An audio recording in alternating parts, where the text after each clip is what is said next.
Hello, I'm Marty Wimmer, program host on WNED Classical.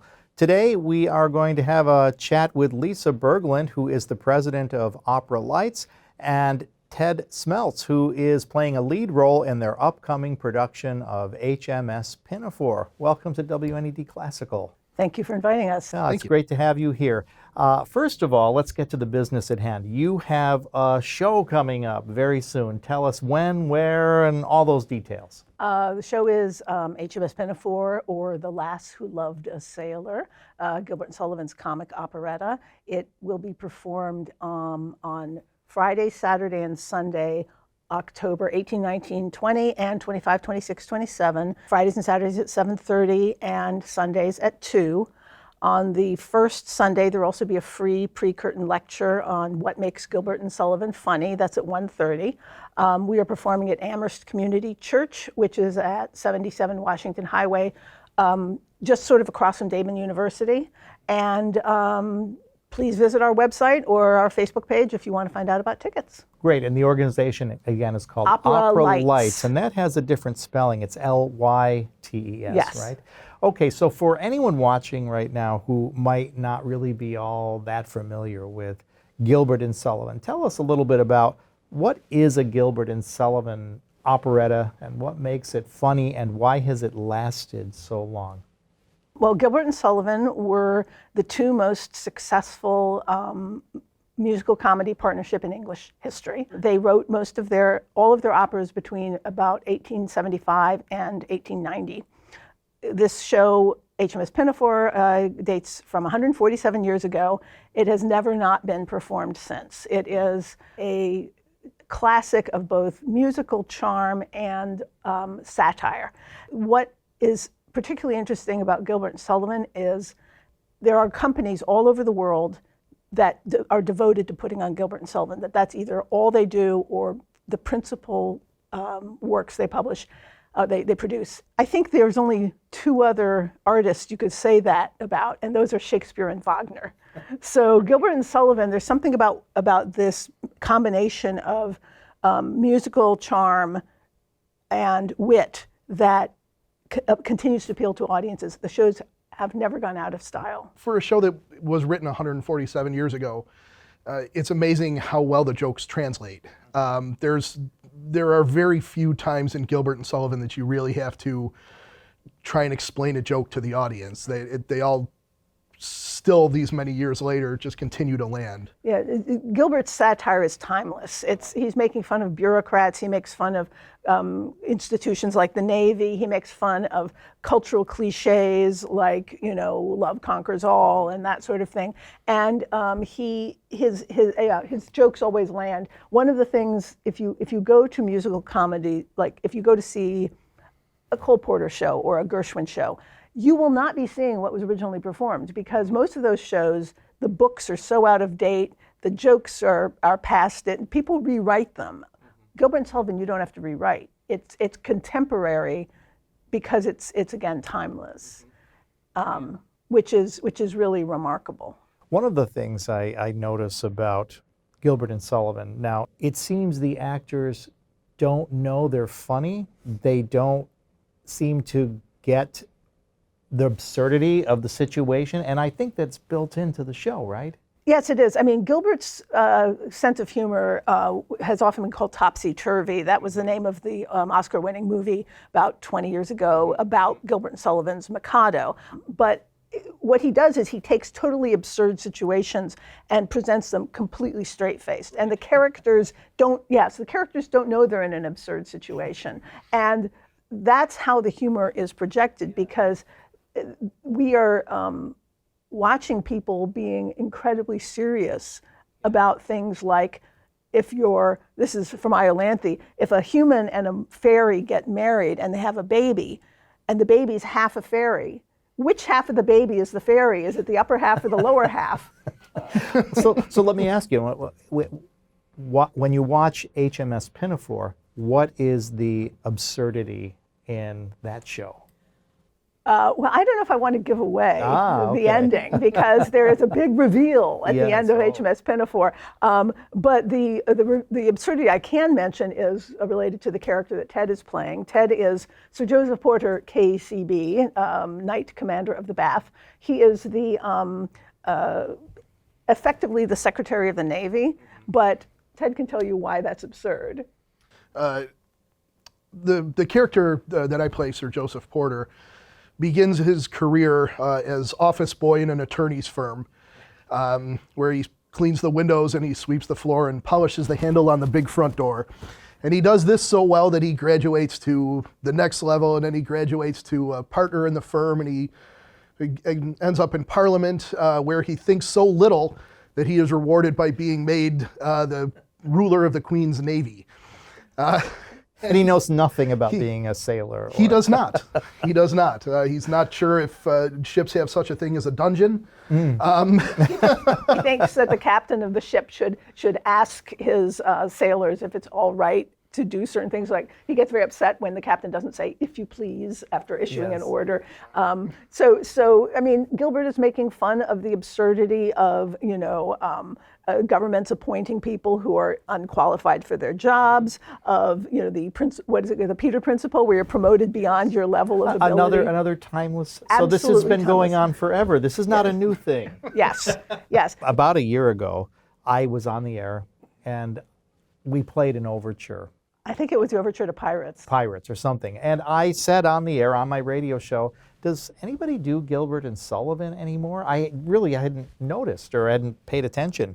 And within a few hours, I received an email from Lisa, and she informed me that indeed there is an opera company here in Buffalo that does focus on Gilbert and Sullivan, and that's how I learned about Opera-Lytes. Now, I had heard of it before, but I didn't know about your mission, your real focus on Gilbert and Sullivan. So I'm thrilled that I said that on the air. Lisa contacted me, and well, here we are now and having this interview and getting the word out there that Gilbert and Sullivan is alive and well in Buffalo and Western New York. And well, I really appreciate your following up with this, because in particular, this is our 30th anniversary season.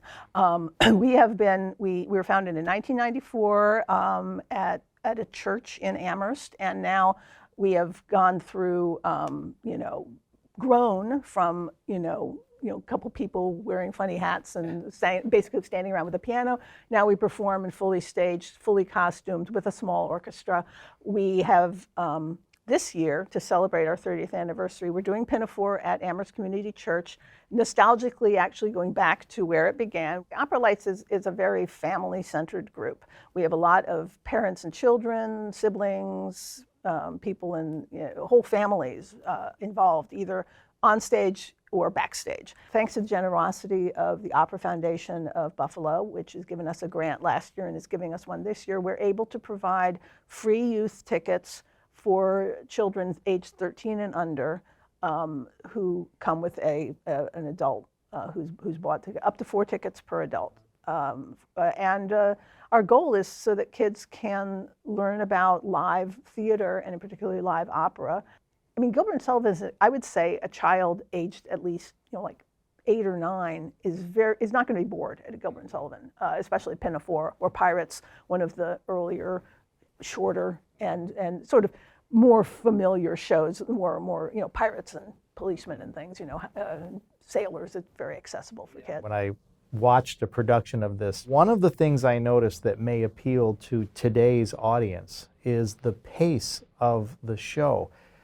It seems like a lot of musicals, older musicals, move at a pace that is pretty slow for today's audiences, but not Gilbert and Sullivan. This thing moves right along at a good clip. It does. It's very, there's just a kind of a pep to it and energy. Not a lot of dialogue. It's an operetta, which means that it has, songs that are more than musical comedy type numbers, arias and so forth, but just enough dialogue to keep it moving. I notice in Act 1 there's something called a patter song, and I believe, Ted, it's your character who leads that song or is the main singer in that song. Tell us about what a patter song is and why they're so amazing. the concept of patter songs goes back as far as music does. Singing syllables quickly, alliteratively, is kind of an inherently humorous thing to do. And so when Gilbert and Sullivan, I should say when Sullivan starts to write the patter songs, he's really just, it's one of the things he does extremely well. For anyone watching right now who doesn't know what a patter song is, would you be willing to just kind of give us a couple of bars of what it sounds like? Just what does it sound like for someone who might not know? When I was a lad, I served a term as office boy to an attorney's firm. I cleaned the windows and I swept the floor and polished up the handle on the big front door. He polished up the handle on the big front door. I polished up that handle so carefully that now I am the ruler of the Queen's Navy. He polished it, etc. So that's the idea of a patter song. The words just patter right along. In fact, patter song, the name of it comes from the Paternoster, the Our Father, our Lord, because the idea was people wanted to get their prayers over. So they said them as fast as possible. Oh. And then it became a reference to people marketing things. If there's a guy out on the street selling umbrellas and he's waving one yelling, $5, $5, $5, that's a patter. And you have patter in The Music Man, and you have patter in, a lot of, Stephen Sondheim writes a lot of patter songs. So it's a real great treat in these shows. What Ted was saying about Sullivan's genius is that he's able to set these real tongue twisters in such a way that you can sing them well, you can hear everything, and yet they're not musical.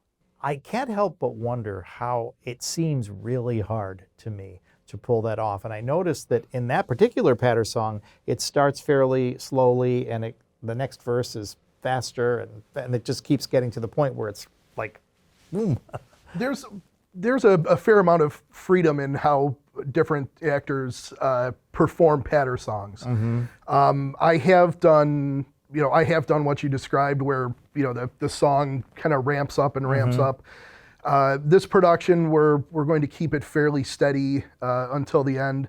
To learn it and perform it, it's just a matter of repetition and slow practice with very careful enunciation. For anyone watching who might not know what the collaboration of Gilbert and Sullivan actually means, Gilbert wrote the lyrics, the book, the lyrics, right. And Sullivan was the composer who wrote the music, and they worked together on these projects. But they were very temperamentally different people. I mean, it's one of those miracles, but they clicked, and neither of them was as successful alone as they were together. They both worked with other composers or lyricists, but the thing about them is they wrote 14 operas together, all of which are still performed. And that's not true of anybody else. That is amazing. Yeah, and I want to say it's partly because Gilbert and Sullivan, unlike a lot of other opera in particular, but also musical comedy, has been particularly taken up by community theater. Gilbert and Sullivan is written at a level that is challenging and interesting for singers, but not beyond the capacity of amateurs. Gilbert and Sullivan can be performed by people of all ages, all physical types. The amount of dancing can be modified. And the singing is really interesting because it's 4-part harmony, or sometimes in 8-part harmony in like the men's chorus in Pinafore, so that the chorus is really engaged and it's challenging for them. And then of course the principals, a talented high school student can sing Gilbert and Sullivan. That's great. We've been speaking today with Lisa Berglund and Ted Smeltz of Opera-Lytes here in Buffalo and Western New York, and we hope that folks come to HMS Pinafore at the end of October, 2 weekends, and it looks like it's going to be a great show. Thanks for watching, and stay tuned for more great interviews here from WNED Classical and Buffalo Toronto Public Media.